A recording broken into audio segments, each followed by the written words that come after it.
Bendiciones a todos. Continúo en este momento con la materia Introducción al Pentateuco. En esta ocasión veremos el libro de Números.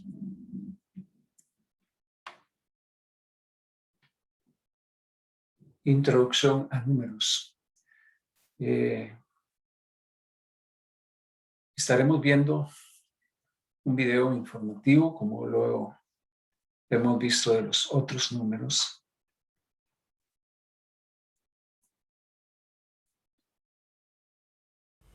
El libro de Números. Este cuarto libro de la Biblia continúa la historia de Israel después de su éxodo de la esclavitud en Egipto. Dios los había llevado al monte Sinaí y ahí había hecho un pacto con ellos. Y a pesar de la rebelión de Israel, Dios, en su gracia, proveyó en el tabernáculo una manera en que Israel pudiera vivir cerca de su santa presencia. Así que el libro de Números comienza cuando Israel termina su estadía de un año en el monte Sinaí, y ellos se dirigen al desierto en camino a la tierra que Dios le prometió a Abraham. La narrativa del libro está diseñada de acuerdo a las etapas de su viaje, así que la primera sección empieza en el monte Sinaí, pero luego ellos salen y viajan al desierto de Parán. Y luego, después de ahí, viajan a las llanuras de Moab, que están justo frente a la tierra prometida. Ahora, la primera parte inicia con un censo donde el pueblo es contado, y de ahí viene el nombre del libro. Y luego hay leyes sobre cómo las tribus de Israel debían ser acomodadas en el campamento. Así que el tabernáculo debía ir en el centro, y luego, alrededor de él, los sacerdotes y levitas, y alrededor de ellos, las 12 tribus cuidadosamente ordenadas con Judá a la cabeza. Todo esto era un símbolo elaborado sobre cómo la presencia santa de Dios estaba en el centro de su existencia como pueblo. Esto es seguido por toda una serie de leyes que comunicaban las leyes de pureza del libro de Levítico. Si la presencia de Dios iba a estar en medio de ellos, debía hacerse todo el esfuerzo para que el campamento fuera un lugar puro, un lugar que reciba la santidad de Dios. En el capítulo 10, la presencia de Dios se levanta del tabernáculo y guía a Israel lejos del Sinaí, hacia el desierto. E inmediatamente las cosas comienzan a marchar terriblemente mal. En el capítulo 11 el pueblo empieza a quejarse de hambre y sed y empiezan a decir que quieren regresar a Egipto.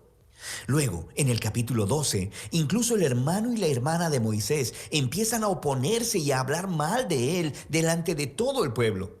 Este viaje no tuvo un buen comienzo. La siguiente sección comienza cuando los israelitas llegan al desierto de Parán, más o menos a la mitad del camino a la tierra prometida.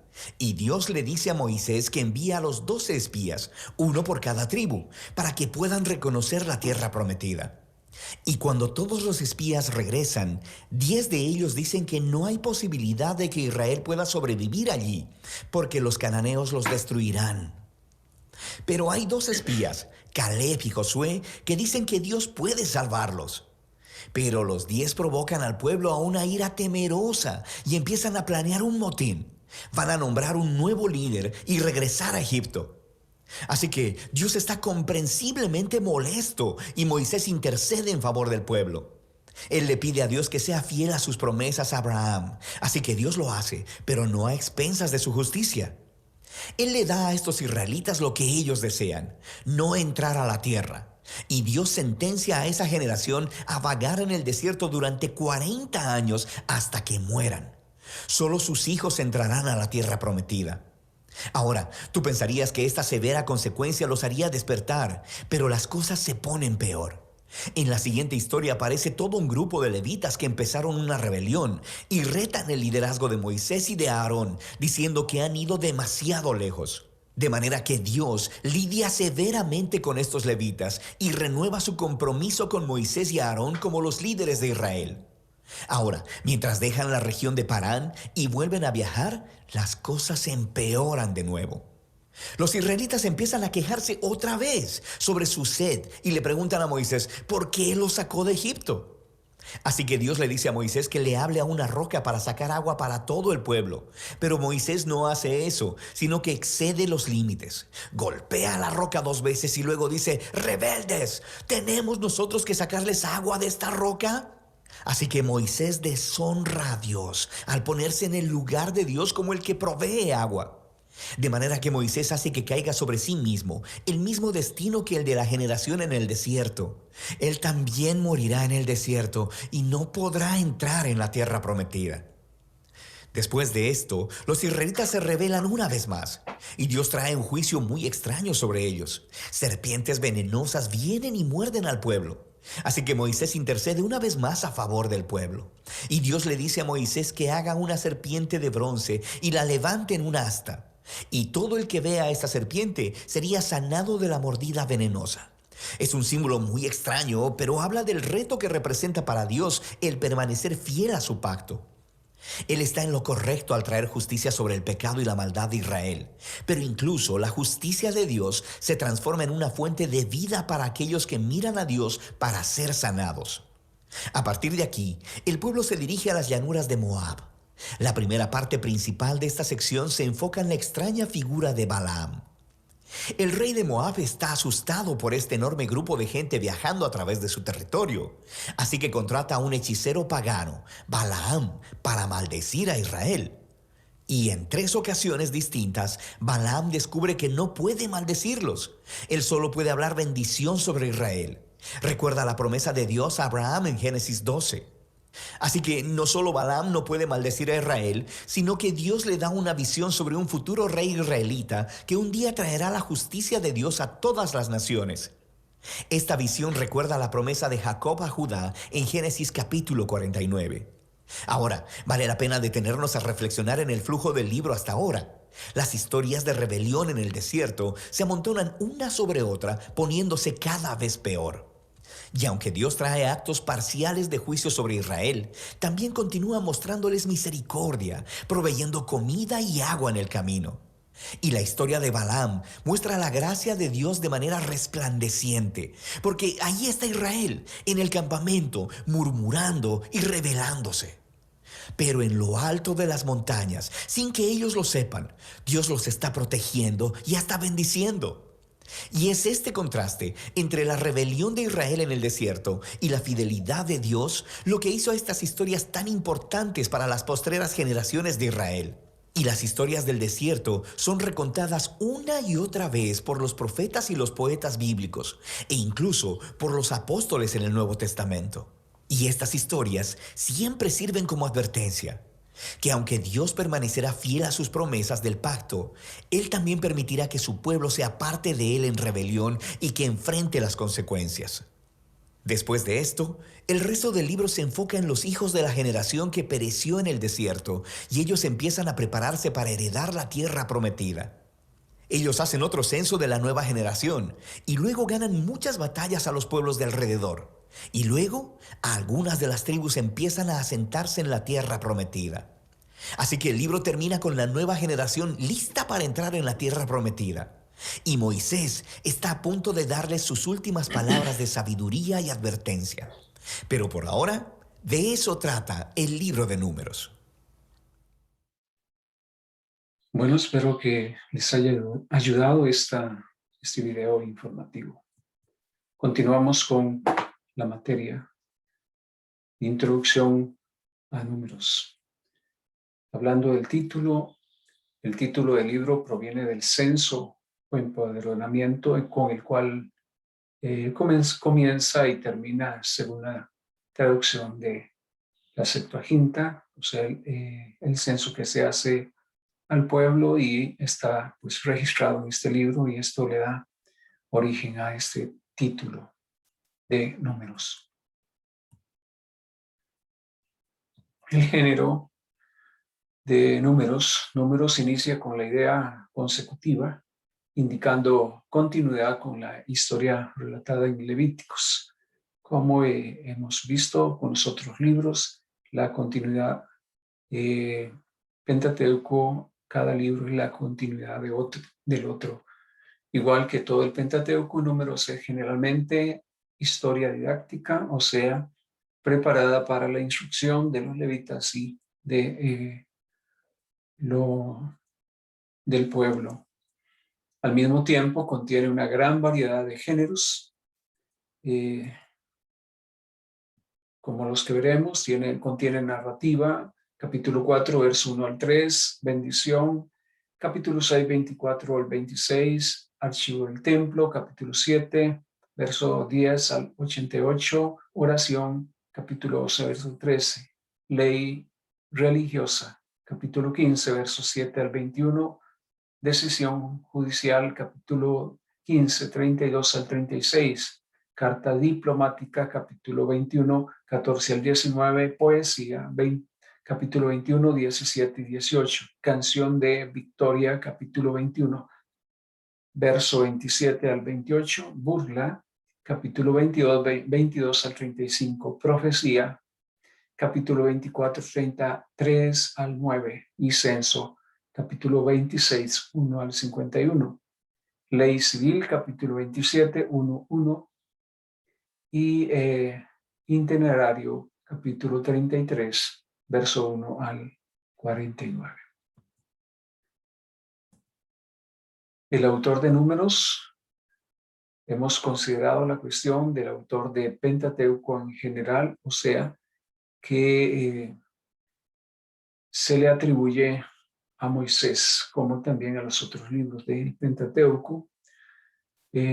Números, como todos los libros históricos, es anónimo, o sea, no se dice quién es el escritor, pero en forma general sí se contempla.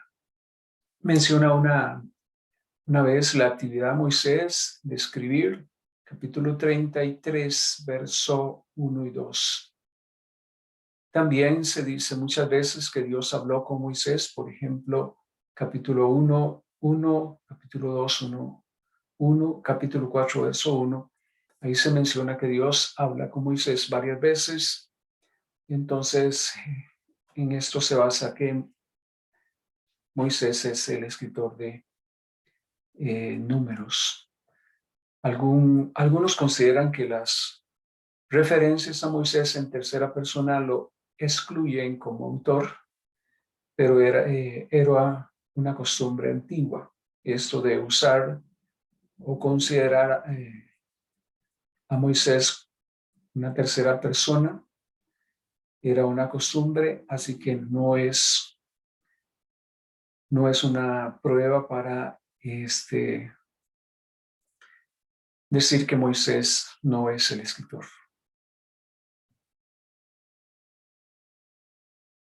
Números y la estructura. La estructura de Números, dice, por un lado, con tanta variedad de géneros, es difícil hacer un bosquejo de números, como lo estuve viendo anteriormente. Por el otro lado, se divide en tres secciones grandes. La primera sección es la preparación para partir de Sinaí, capítulo 1, verso 1, al capítulo 10, verso 10. La segunda, desde Sinaí hasta la llanura de Moab, capítulo 10, verso 11 al 21, 35. Y la tercera división es en la llanura de Moab, capítulo 22 al capítulo 36. Números registra la transición de la generación que salió de Egipto a la nueva generación que creció en el desierto. Esto es lo que contempla Números, el paso de una generación a otra. El libro comienza con un primer censo de Israel. Los que fueron contados eran los varones de 20 años en adelante y se excluyeron las mujeres, los niños y los levitas.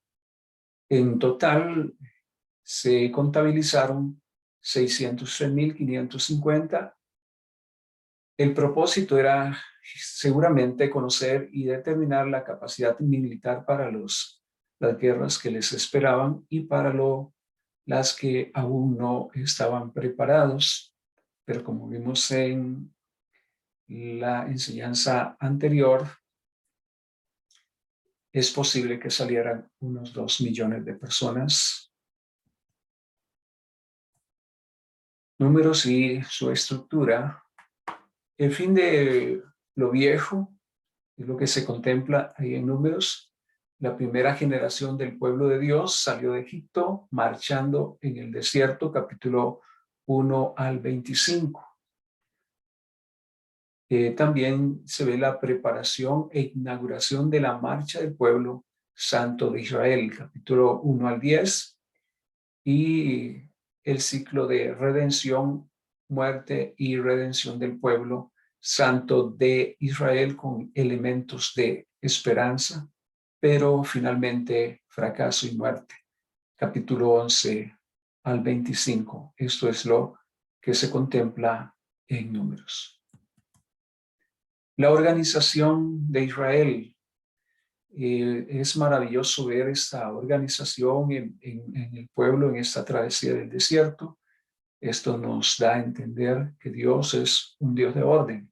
En la marcha en el desierto, el tabernáculo era desarmado y el arca de Jehová iba delante con Aarón y sus hijos, que se turnaban con cada 3 tribus de Israel.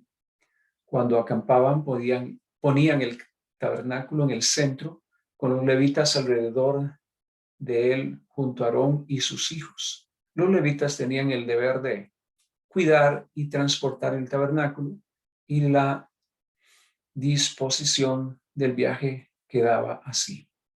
Entonces, aquí se contempla en esto que he estado leyendo, la organización, el orden que se tenía en esa travesía.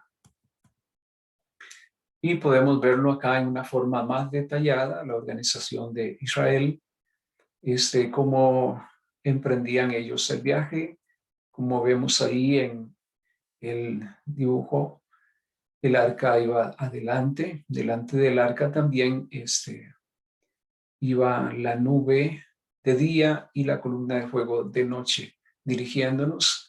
Después de ello estaba Judá, Isaacar, Zabulón. Después de ellos estaba Gersón, Merari, los levitas, y entraban los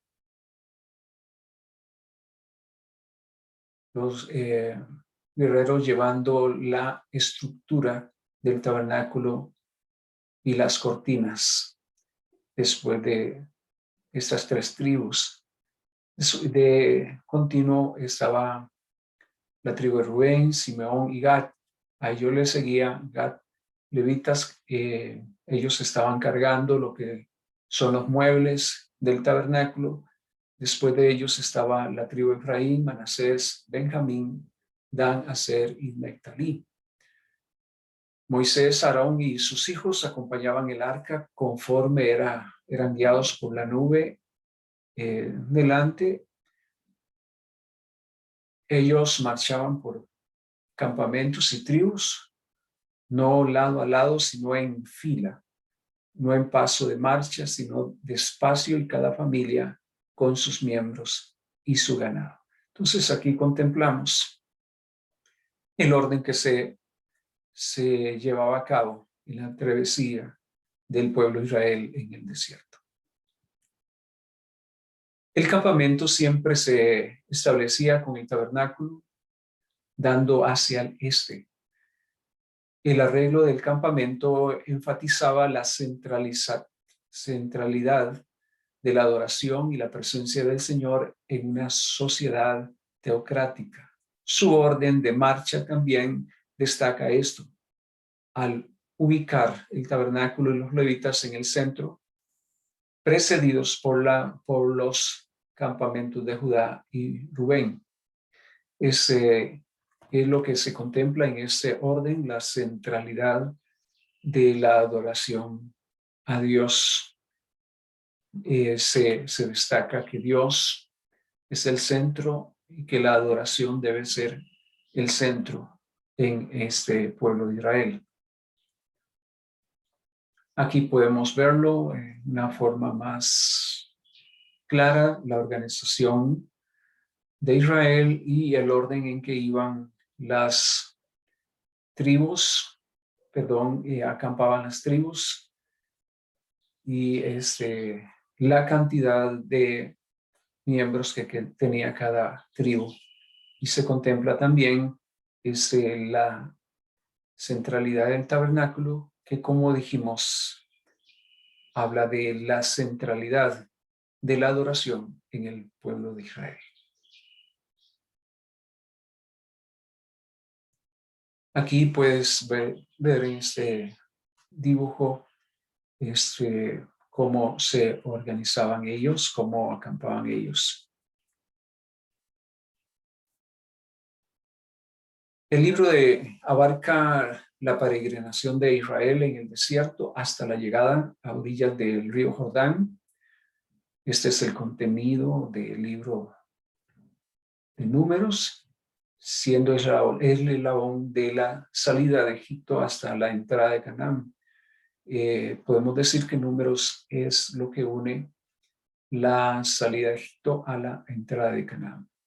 Y comprende un periodo de 38 años y 9 meses, conocido como el periodo del peregrinaje en el desierto. Es un libro, este libro de Números es un libro histórico, pero no en su totalidad, pues hay otras leyes, además de las leyes de Éxodo y Levíticos, así como un relato de ciertas experiencias de Israel durante su peregrinación por el desierto. Hablemos un poquito acerca de Cades Barnea y lo que sucede en ese lugar. Una historia clave, el libro relata que Moisés, desde un lugar llamado Cades, envió a 12 hombres, uno por cada tribu, a explorar la tierra de Canaán antes de prepararse para entrar en ella. Los frutos que trajeron de vuelta eran exquisitos, pero solo 2 de los 12 espías creían que Dios les daría la tierra. Los demás vieron a sus habitantes como gigantes que podrían vencerlos fácilmente.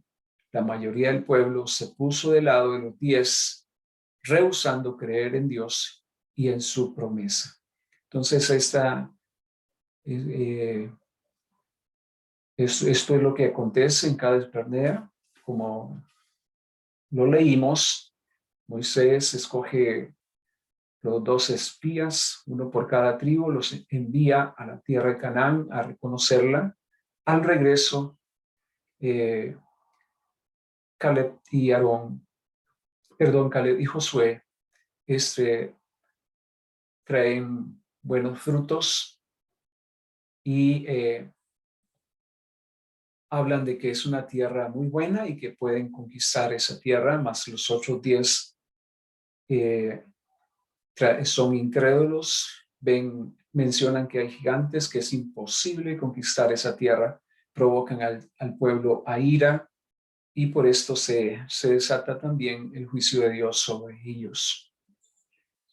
Entonces toda la congregación, al escuchar a estos 10 espías, lo que hizo fue que gritó y dio voces y empezó a llorar.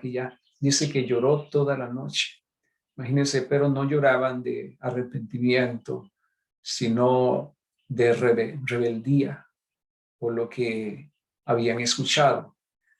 Y al menos Caleb y Josué empezaban a hablarle al pueblo de forma positiva con relación a lo que había en Canaán, más el pueblo no les escuchaba. Era en vano lo que Josué y Caleb hacían. Pero el pueblo no quiso escucharlos y por no haber confiado en Dios, los israelitas fueron condenados a vagar por el desierto durante 38 años más, el tiempo necesario para que esa generación de incrédulos se extinguiera. Luego serían Josué y Caleb los que condujeran a una nueva generación hacia la tierra prometida. La Biblia dice que él honra a los que le honran. En este caso, Josué y Caleb, a pesar de el peligro que corrían, ellos honraron a Dios creyendo en su palabra y tratando de dar ánimo a Dios, ánimo al pueblo. Y por ello y por haber creído en Dios pudieron pasar a la tierra prometida con esa nueva generación, mas los otros perecieron en el desierto. Es extraordinario esto porque ya están a punto de llegar a la tierra prometida. Hubiesen ingresado, ya tenían la capacidad para hacerlo, Mas por su incredulidad y dureza del corazón, Dios los hizo vagar 38 años en el desierto hasta que murieran, hasta que perecieran, para que entonces la nueva generación de 20 años, que no habían cumplido los 20 años, ellos se desarrollaran y entonces ellos fueran los que entraran y poseyeran la tierra de Canaán. Todo esto nos da una gran enseñanza. Cades Barnea, los detalles del libro se centran en el primer y último año, ya que el periodo intermedio no tuvo más relevancia que la apostasía. Fue en el peregrinar por el desierto cuando Dios levantó una nueva generación preparada ante las dificultades y dispuesta a luchar por la obtención de la promesa. El libro de Números nos enseña el trato de Dios con su pueblo. Eso es pues lo que se narra en Números con relación al suceso de Cades Barnea. Hablamos un poquito de lo que es el alimento que ellos consumían en la travesía en el desierto. Dice que cuando se cansaban de la vida en el desierto, los israelitas a menudo hablaban con nostalgia de la comida que solían disfrutar en Egipto: pescado, pepinos, melones, puerros y ajos. Y no había ninguna posibilidad de encontrar esos productos en el desierto. En cambio, tenían que satisfacer su hambre con lo que llamaban este pan tan liviano. O sea, se referían a la comida especial que Dios les proveyó durante todo su peregrinar por el desierto. El alimento, continuamos hablando del alimento. El autor de Éxodo lo describe como una sustancia blanca, escamosa y dulce. Una característica de este alimento es que se derretía al sol. La gente lo llamaba maná, vocablo que significa ¿qué es esto? Pues cuando lo vieron por primera vez, nadie sabía lo que era. El maná cubría la tierra cada mañana y puede haberse, algunos dan algunas teorías de dónde se origina, pero yo me limito a decir que es un milagro de Dios. Dios daba la orden y simplemente aparecía. Otro suceso que tiene relevancia en Números es las serpientes venenosas. El pueblo, por su rebelión e incredulidad, lo que atraía sobre ellos era juicio.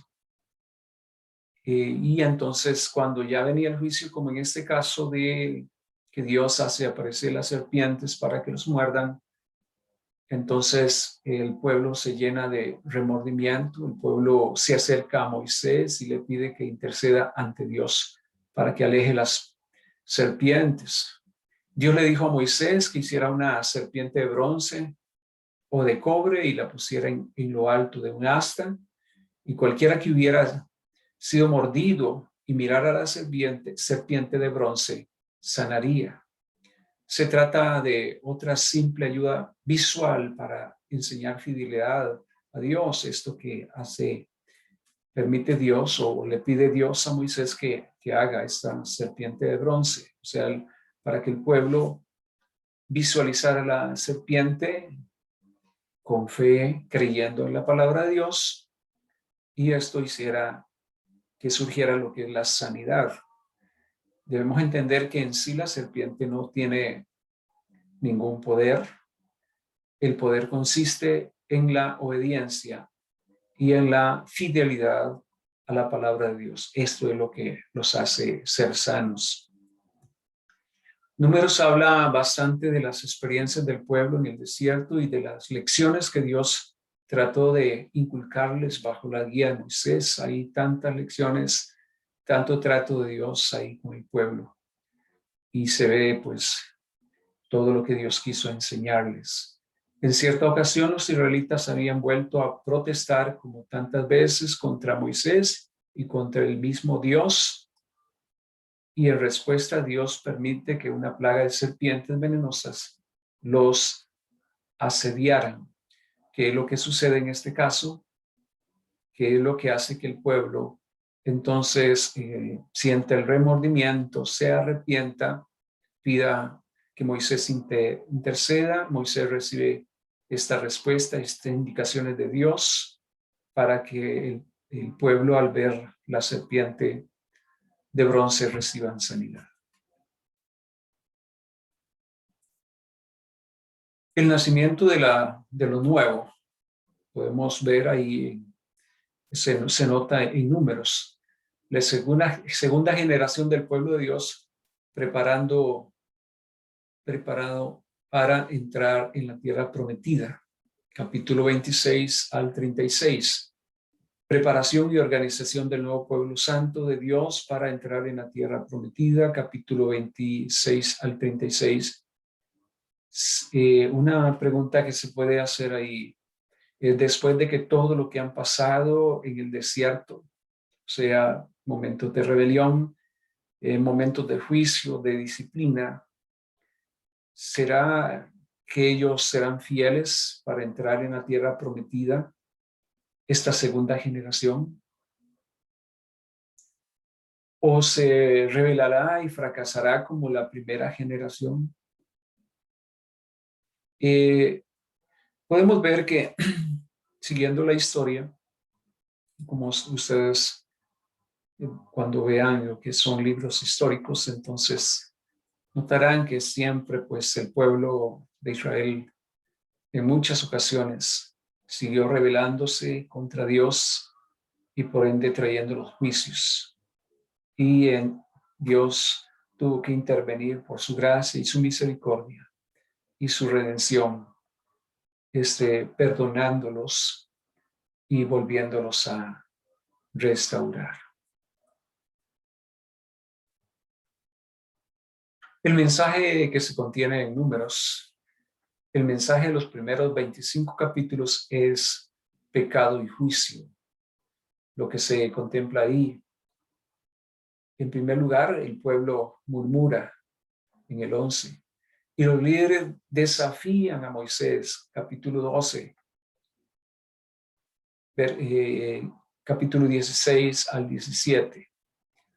El colmo de la rebelión fue cuando los espías llegaron con su reporte sobre la imposibilidad de conquistar la tierra, que es lo que vimos anteriormente. Ese fue el colmo de la rebelión del pueblo, y esa rebelión resultó en la muerte de todos los que tenían 20 años o más, salvo Josué y Caleb. Los que tenían más de 20 años arriba perecieron en el desierto, no pudieron entrar a la tierra prometida por esa rebelión que se dio casi ya pues a la entrada de la tierra de Canaán, por su incredulidad y dureza de corazón.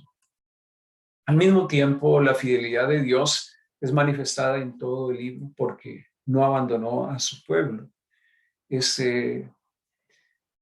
A pesar de su pecado, a pesar de que lo provocaron a ira, a pesar de su rebeldía, Dios en ningún momento lo abandona porque su misericordia es grande y vuelve a perdonar, a restaurar y a continuar con su plan y con su promesa hecha a Abraham. El tono de la segunda sección es positiva y esperanzadora.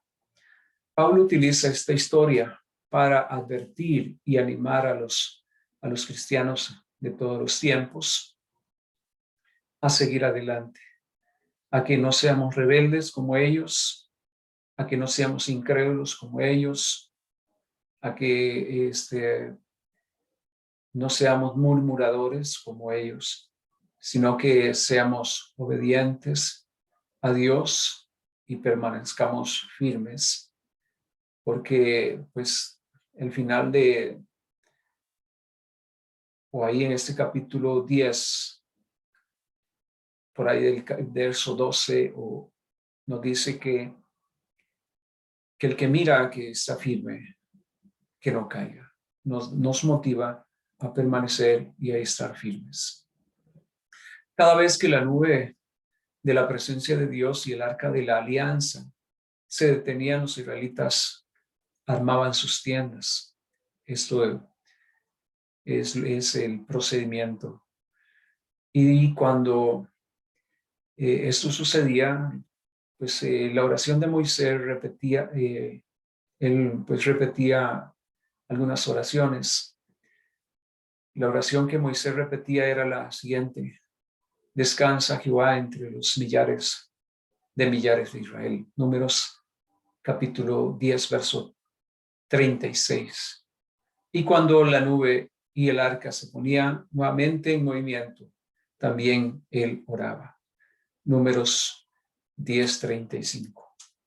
Y Aarón y los sacerdotes impartían esta bendición especial sobre el pueblo, que se encuentra en Números 6, 24 al 26. Y aquí pues Moisés ya cuando el pueblo está a punto de entrar, lo que quiere decir también es que Moisés está a punto de morir, ya él no puede continuar, él no puede entrar a la tierra de Canaán por lo que hizo cuando Dios le ordenó que hablara a la roca para que saliera agua y así diera a beber agua al pueblo. Moisés se atribuyó algo que solo le pertenecía a Dios. Él dijo, le daremos agua. Y también golpeó la roca 3 veces. Cuando Dios le había dicho que hablara, esto hizo que Moisés no pudiera entrar. Pero antes de que el pueblo entrara y de que él fuera muerto, él da instrucciones finales al pueblo. Dice, al final de los 39 años y medio en el desierto, la generación de la rebelión había muerto. Y llegó un nuevo día en el que Jehová escuchó la voz de Israel. Números capítulo 21, verso 3, y comenzó una nueva peregrinación hacia la tierra prometida, pero esta vez sí estaban preparados para derrotar a sus enemigos. Así se elaboró un nuevo censo que fijaría el reparto de la tierra y el pueblo recibió nuevas instrucciones. Después de Cades Barnea, no sabemos qué pasó durante los restantes 38 años que vagaron en el desierto. El relato retoma desde que dice que fueron al norte bordeando Edom porque les negaron la entrada y no querían pelear con ellos porque eran descendientes de Esaú, hermano de Jacob. También bordearon Moab al este del Mar Muerto porque eran descendientes de Lot. Es decir, que Israel comenzó a conquistar la tierra prometida desde el sureste y cruzó el río Jordán finalmente de este a oeste para entrar en la tierra prometida. Aquí pues pueden observar el mapa de lo que es la travesía del pueblo de Israel por el desierto camino a Canaán.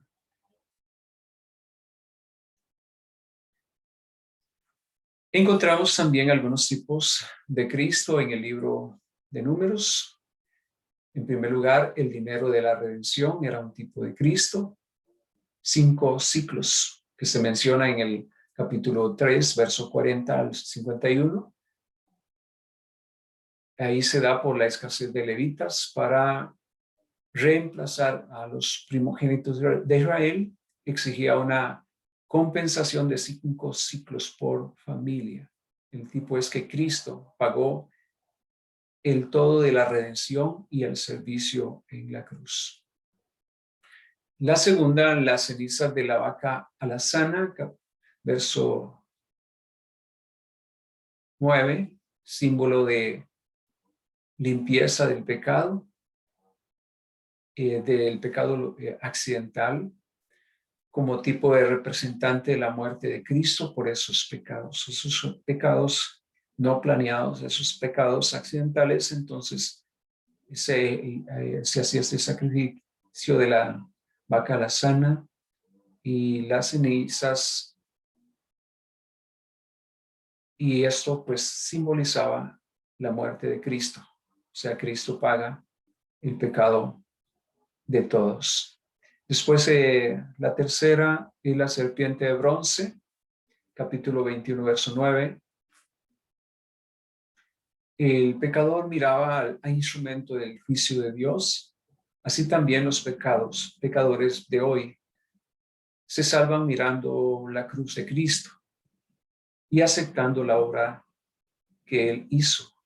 En el caso de la serpiente, como vimos, Dios le dice que el que mira a la serpiente entonces será sano. Igual, hoy en día el que mira a Cristo es sano, es libre del pecado y es libre de la condenación. Encontramos ahí también la vara de Aarón que floreció. El pueblo duda de que Dios haya llamado a Aarón como sumo sacerdote. Entonces, hay muchos que se postulan como sumos sacerdotes, creen que ellos pueden ser llamados. Entonces Dios le da las indicaciones, o Moisés dice, pues vamos a darle una vara a cada uno. La vara del que florezca, este es el elegido de Dios. Y entonces así apareció que la vara de Aarón era la única que había florecido. Así demostró que él era el único sumo sacerdote o mediador de Israel. De esta forma, entonces también esto tipifica a Cristo Jesús, que Cristo Jesús es el único mediador entre Dios y los hombres, que es lo que dice la Biblia, porque hay un solo Dios y asimismo un solo mediador entre Dios y los hombres. Este es Jesucristo, hombre. Leemos ahí lo que habla Pablo con relación a esta experiencia narrada en Números. Y él dice, porque no quiero, hermanos, que ignoréis que nuestros padres todos estuvieron bajo la nube y todos pasaron la mar. Y todos en Moisés fueron bautizados en la nube y en la mar. Y todos comieron la misma vianda espiritual y todos bebieron de la misma bebida espiritual, porque bebían de la piedra espiritual que los seguía. La piedra era Cristo. Mas de muchos de ellos no se agradó Dios, por lo cual fueron postrados en el desierto. Empero estas cosas fueron en figura de nosotros, para que no codiciamos cosas malas como ellos codiciaron. Entonces aquí Pablo toma toda esta enseñanza, toda esta historia, para aplicarla también a la iglesia de todos los tiempos. Y él dice, empero estas cosas fueron en figura de nosotros, para que no codiciemos cosas malas como ellos codiciaron. Ni seáis honradores de ídolos como algunos de ellos. Según está escrito, sentóse el pueblo a comer y a beber y se levantaron a jugar. Dice también, ni forniquemos como algunos de ellos fornicaron y cayeron en un día 23,000. Ni tentemos a Cristo como también algunos de ellos le tentaron y perecieron por las serpientes. Ni murmuremos como algunos de ellos murmuraron y perecieron por el desierto. Y estas cosas les acontecieron en figura y son escritas para nuestra amonestación, en quienes los fines de los siglos han parado. Así que el que piensa estar firme, mire, no caiga. No os ha tomado tentación, sino humana, mas fiel es Dios, que no os dejará ser tentados más de lo que podéis llevar. Antes, dará también juntamente con la tentación la salida, para que podáis aguantar. Qué preciosa enseñanza saca el apóstol Pablo y aplicable para nuestras vidas. Y es una advertencia que así como ellos se rebelaron, si nosotros nos rebelamos, perecemos. El consejo ahí es, así que el que piensa estar firme, mira que no caiga. O sea, el que piensa estar firme, procure estar firme. No sea fornicario, no sea honrador de ídolos, no sea un murmurador, no sea un rebelde, sino que siga firme en su fidelidad delante del Señor. Y debemos entender que todo esto, la fidelidad y la firmeza provienen de una vida en intimidad en relación con Dios. Porque lo que necesitamos es provocar y hacer que la gracia de Dios se muestre en nosotros, que la gracia de Dios opere en nuestras vidas. Eso es en sí entonces lo que es introducción a números. Luego pues continuaremos con Deuteronomio. Bendiciones, espero que les haya sido de gran bendición esta enseñanza.